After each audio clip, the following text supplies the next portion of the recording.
Looking for the perfect RV? Well, I hate to break it to you, but there's no such thing. Because for every feature or benefit that you love about your RV, there's a cost. And that cost is usually that you have to give something up or you have to pay a lot of money to get everything you want. So in this video, we're gonna share the top things we hate about this RV.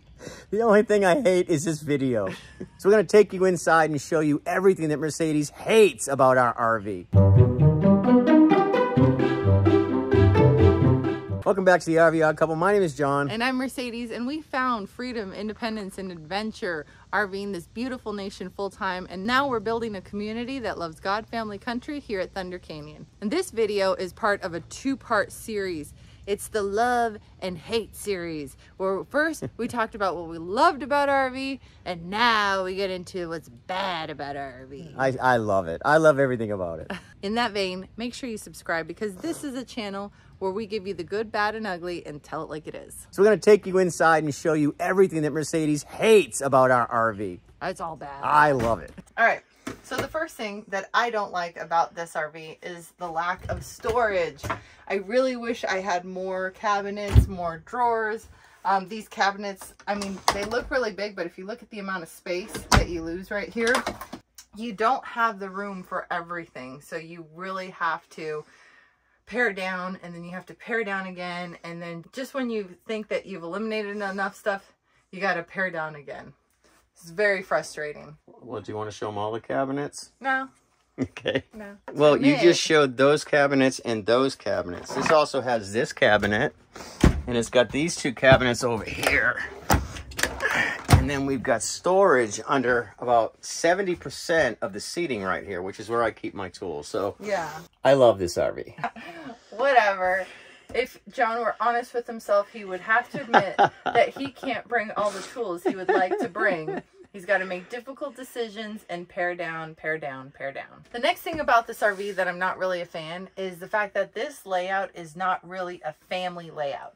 Now, marketing wise, they will tell you this sleeps 17. You can put 5 people here in this, and you can put 20 people here in this like sardines, and another 30 in the bedroom. This fits a whole family. It does not, okay? I do think this layout is conducive to a couple, but it's perfect for a couple. It's really not a family layout, especially when you had a dog that always has to lay down in the middle. So, you know, it's just not really a family layout. It's a couple layout.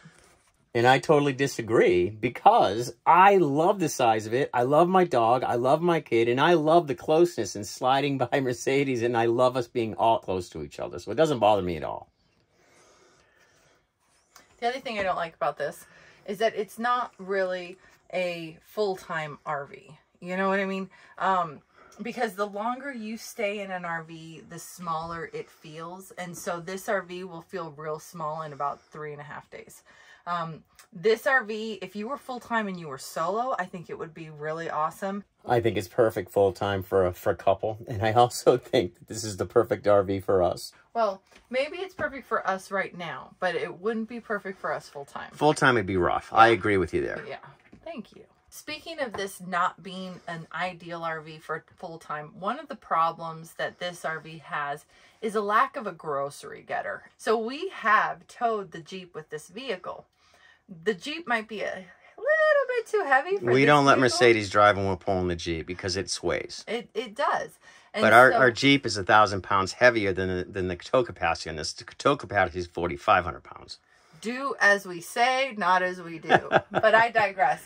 Well, even if we had a lighter Jeep, I just don't think this thing has the power to really pull a grocery getter. I think the rig's fine. I don't mind towing the Jeep. Yeah, there's some sway to it.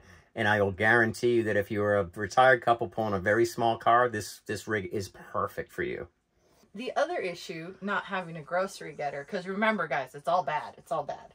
is that you have to get groceries constantly. But like I said before, you don't have a lot of storage. I forgot about that storage up there. Yeah, but it's not that much. And then look, even and we got storage here. I know, but even this is not that, like and we got storage down here. It's really not that much though.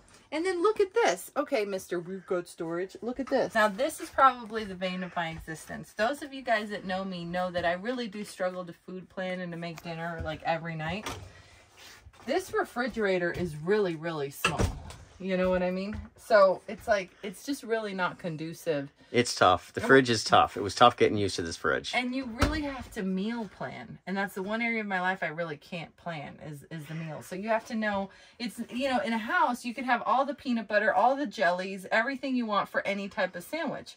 Whereas over here, you have to be committed to the grape jelly because you only got room for one jelly. Isn't this the cutest picture you guys ever saw? That is a cute Sage picture. made that for Dad. Dad's got little glasses on his face. I know, that is cute. And my favorite part of being in a small RV with my family is the tightness. Come on by me, baby. Okay. Just sneak by me. Okay. Oh, I'm sorry.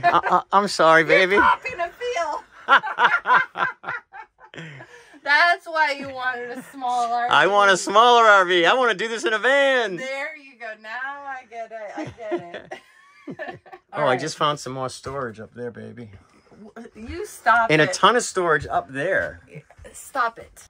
The other thing that drives me crazy about this RV is that, you know, if one of us is awake, I'm usually the morning lark. This is the one I agree with her on. Oh, thank you. All right. So I'm awake in the morning and I make myself a cup of coffee and I walk to the restroom. Well, John's trying to sleep. He can feel me walking and he can hear me. And even though we have a curtain that closes the bedroom, the curtain can only do so much. So you are going to be very aware of what every family member is doing. You're going to hear it, you're going to see it, and you're going to smell it. And you're going to smell it, yeah. And this is the one that I agree with Mercedes on 100% because I am a late night person. Yeah. Usually go to bed between 1 and 3 o'clock, and I get up a little bit later in the morning. And my wife Mercedes goes to bed around 9 or 10 o'clock and wakes up super early in the morning.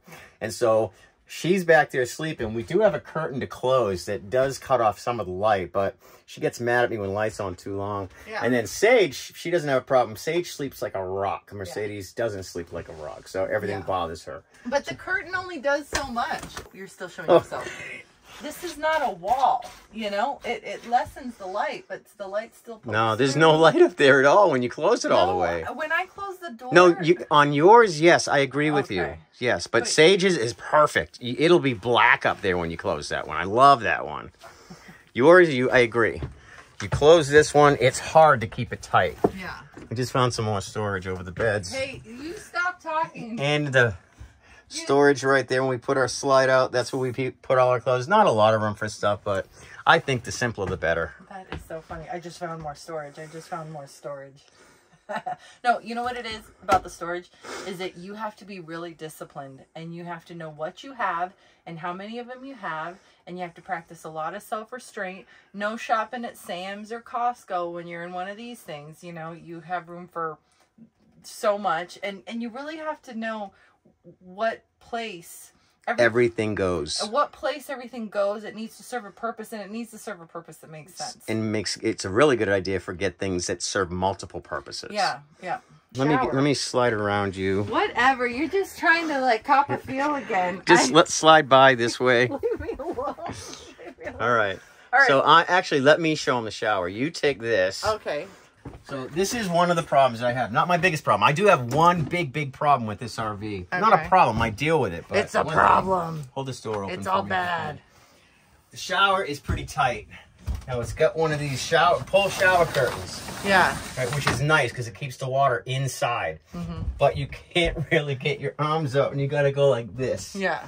And I am 5'10", and you guys can see I just barely make it in here. So a 6-foot man or above is going to have a really hard time in this. They're going to be scrunched up to take a shower. This is one of the things I don't like about the RV. But again, you deal with it. Yeah. There's no perfect RV. Whatever. You're always going to put up with something because there's no perfect RV. Hey, John. What? Try shaving your legs in the shower. I can't imagine what that's like, babe. And then while we're in the bathroom, turn that light on, babe. Okay. While we're in the... You should have had that done all the time. I know. While we're in the bathroom, let me show you the Matt test, right? Matt's RV reviews. This is actually really nice in this RV.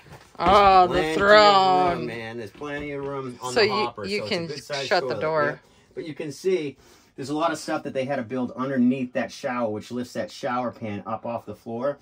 And there's some more storage. Stop it. There's some more storage. Stop it. It's pretty good storage in here. We added this stuff. Stop it. I got one more thing. Oh. Yeah. All right. The other thing that I really have a hard time with that I hate because it's so bad. I'm kidding. But it's just, it takes a lot of discipline to keep this place clean because in 10 seconds you can make a huge mess. You only have so many small spaces, so it doesn't take long before everything gets cluttered. So you have to have that discipline after you finish every activity, clear the space. Every activity, clear the space. So it's just a lot of work when you have 2 kids, one who's 8 and one who's 58.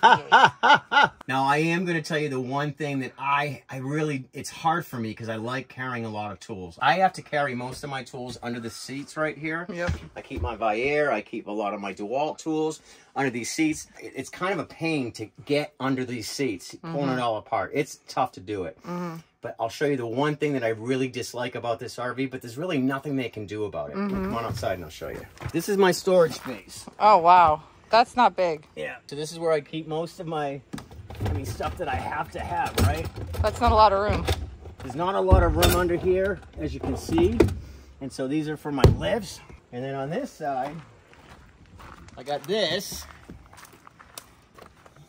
Kind of messy under there, but yeah, somebody needs to clean up his stuff. And the trickiest thing about this is when we put this slide out to go to sleep, everything has to be below or it'll get crushed. Oh. So this whole thing goes that way. And if I have things too high, when this slide goes out, when it slides out this way, it gets caught on the bed and it'll tear the bed apart. So you gotta be super, super careful about that. This is where my propane is, my storage here.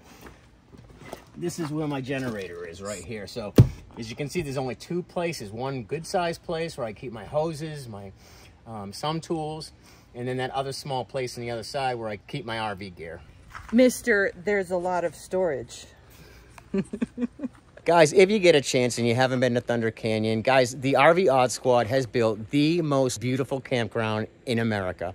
Go look at our reviews. Everybody loves it here at Thunder Canyon. So if you haven't visited, please come on out and visit us.